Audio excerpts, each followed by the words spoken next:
Thank you, Mr. Chair. The Honourable David Parker. And before I address why we need this transitional provision, can I say that I agree with other members who have said that this bill is inadequate to deal with the issues that are facing New Zealand in housing, and I agree with something that Julianne Genter said, that these problems have become so problematic in New Zealand that they are causing economy-wide effects, not just an effect in the housing market. The problems are so problematic that they are causing problems beyond the housing market. It is true that some of the marginal price pressure comes from overseas buyers. It is true that that is driving demand for New Zealand currency, which is higher than it would otherwise be. It's true that that is suppressing the value of our exports and increasing our current account deficit.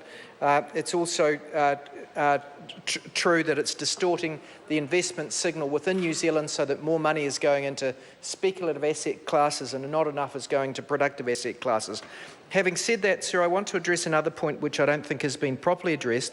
I want the Minister to explain why we're having to do this piece of legislation, why, when the special housing areas did not come into creation until after the plan-making process was legislated for the Auckland Plan, why it was not contemplated at the time of the special housing legislation that there was a need to ensure that the plans that were going to be made for these special housing areas would not be cut across by the Auckland Plan, because as the explanatory note says in the third dot point, the purpose of this bill is to allow plan change requests made but not completed under the Special Housing Areas Act to continue when proposed district plans become operative. So the first time that that could have been fixed was when the special housing legislation was passed to have made that clear.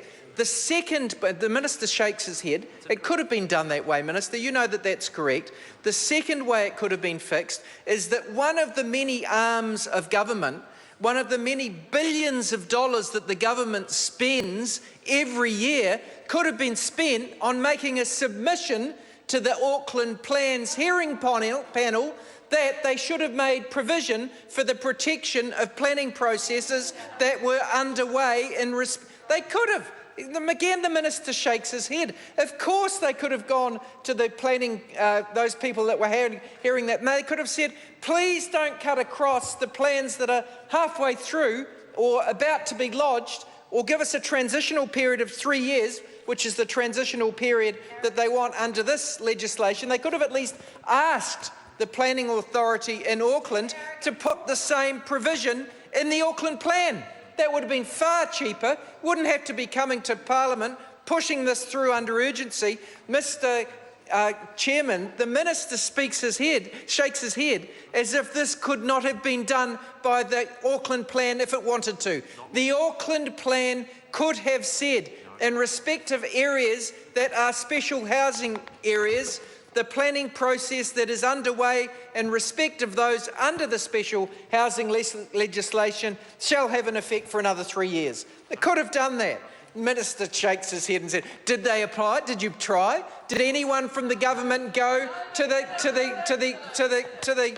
Planning's authority? Well, what's that? It would be unlawful. It would have been rubbish. It would not have been unlawful. It would not have been unlawful for someone to turn up and say, we need the planning processes that we've started for the special housing areas to continue. And they could have said, in respect to the special housing areas, this planning provision will apply, i.e. the one that's already, that we're doing.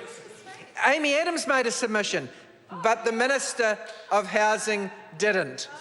The Minister of Housing didn't. Mr. Chairman, I am aghast that they didn't get it right in the original Act. They didn't get it right in submissions on the plan, and therefore the Hearings Commissioners don't even address it in their plan. Don't even address it in their plan?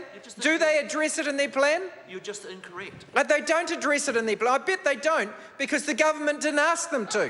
No, Mr. Chairman, I would like the Minister to explain why it was that they did not submit on the plan and protect these planning provisions in the special housing areas. Mr Chairman, I can't understand why that did not occur. There were two avenues. John O'Naylor.